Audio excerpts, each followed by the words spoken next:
what's going on, everybody? Brady here with another Genshin Impact video.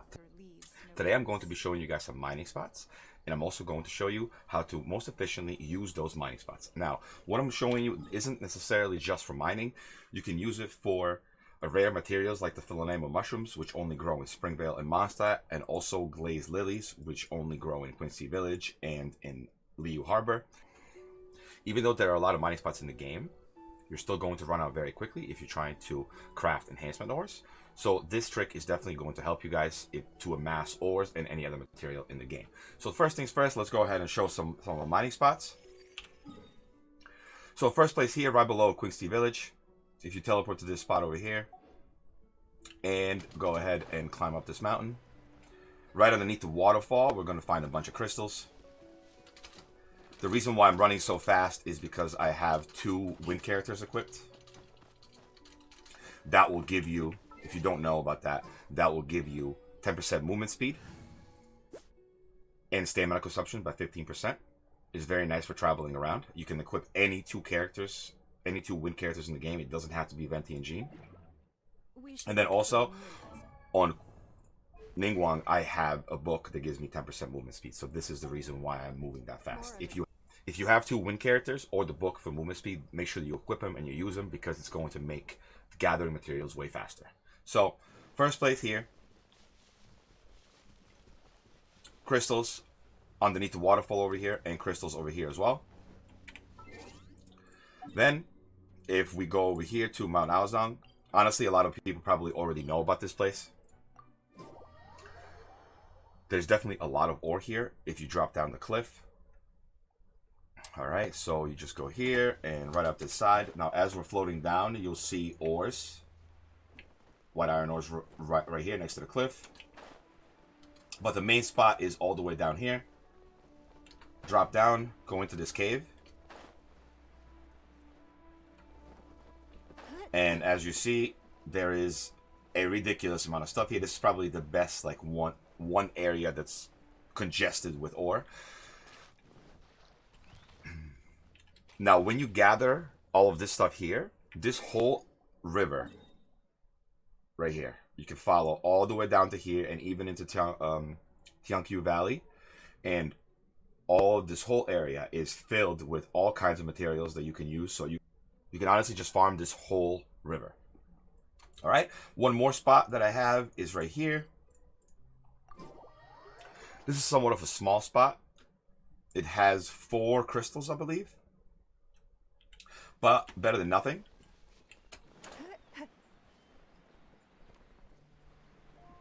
I should have probably dove off the other side. But yeah, right here next to this this cliff, right in front of me here, you can start seeing the crystals now.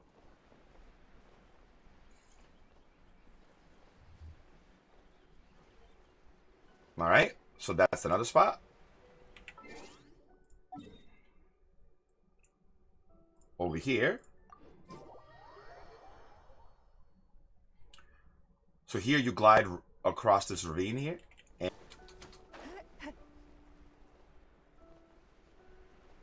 okay, so we glide across here.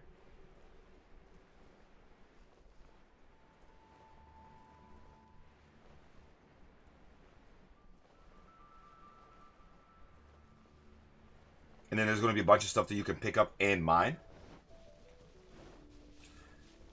It's mostly iron ore and the white iron ore. So there's no crystals here, but there's a good amount of stuff here that you can pick up. So the ores start here, and then there's a bunch of carts everywhere that you can investigate. More ores. It's kind of like a mining shaft here that you can gather up at. All right, and then there's a spot over here as well on these islands. There's a bunch of crystals in this spot.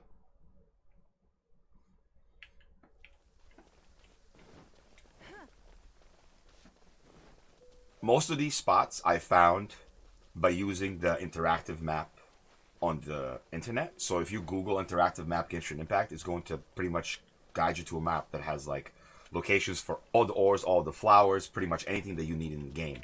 So I would highly recommend using that site and marking down a bunch of spots on the map for all kinds of resources. And then once you mark down all the spots, you can develop some sort of a routine to when you gather them. All right, so if you float across here, do a better job than I just did.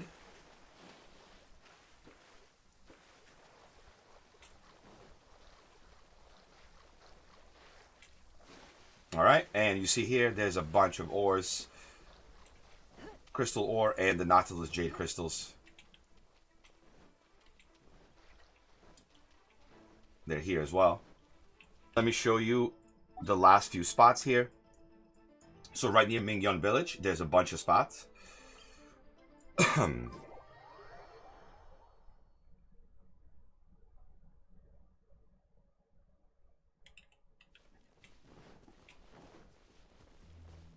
All right, so if you go north here,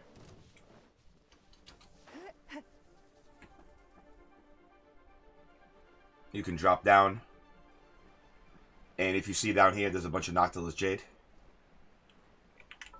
All right, let's go back. South of this teleport here is a mining shaft.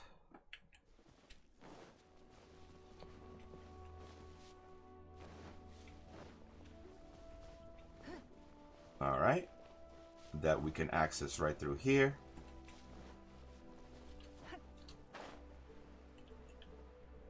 A bunch of stuff in here.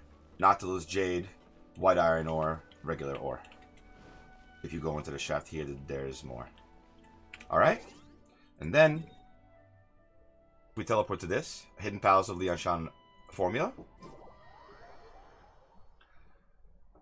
I feel like this place could be easy to miss because once you first get here, and if you didn't mark the mining spot, you're always just gonna go in here and enter the palace to farm your stuff. But if you go back here to the right into this cave, this little cave, there's a bunch of materials that you can gather. Ignore the slime.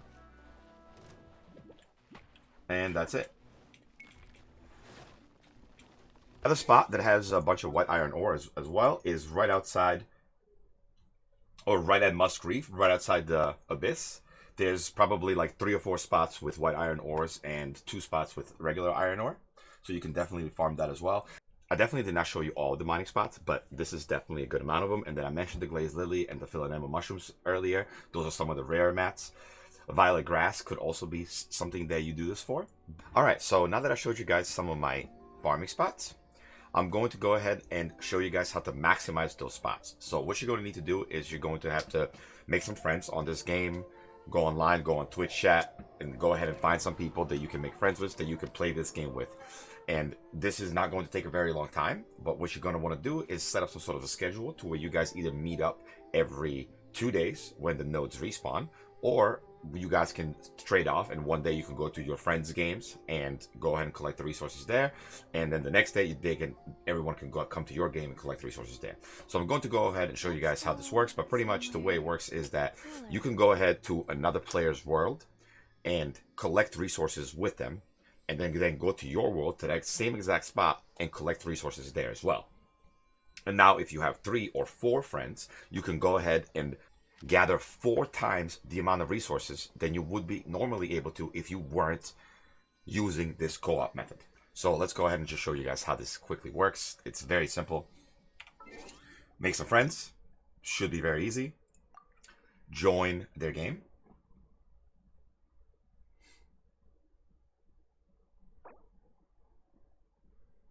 And my friend over here is already waiting at the farm spot. All right. All right, he's right there. So now we're gonna go ahead. We're gonna go in here. So you're gonna want to make sure that you have some sort of a greatsword character or Ningguang works or something, so that you can easily break these nodes. So now I am in my friend's game here, right? I'm going to go in here and gather up all these resources.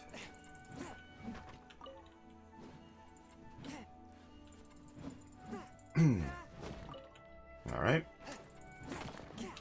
Now this is just one of the spots. There's not like a crazy amount of resources here, but if you did this with 4 people, you would end up with a very good amount. Like, let's say I just got like 6 ores there.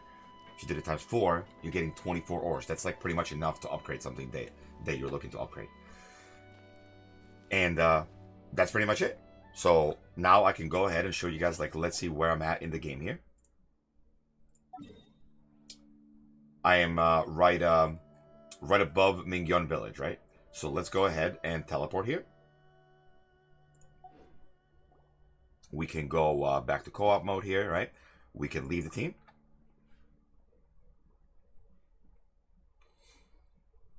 So we were right above the Mingyon Village location, right above the letter I. It's just like that little mine shaft there that you can get. And honestly, I would have showed you some of the bigger spots, but my friend has already farmed all the stuff, so I'm not able to give you proof that you can do this. Okay, so we're going right above Mingyon Village here. So we're going to teleport to this.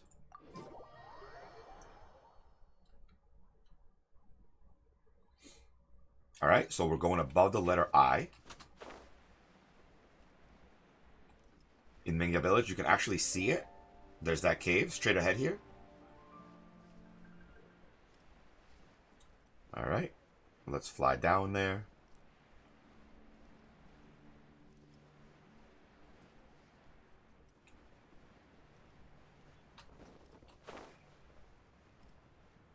So yeah, even though I was smashing those rocks in his game, he's just able to walk around that area and just pick up all of the resources, which I think is very, very useful. I honestly didn't know this, and it would have been pretty useful to know this beforehand, because I would have had a lot more mats now if I was doing this since the beginning of the game.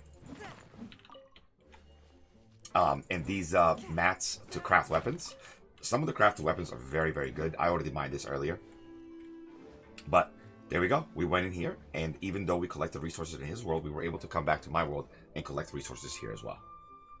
I think that's going to do it for today's video, guys. Please leave a like and subscribe, and I'll see you all in the next one. Peace.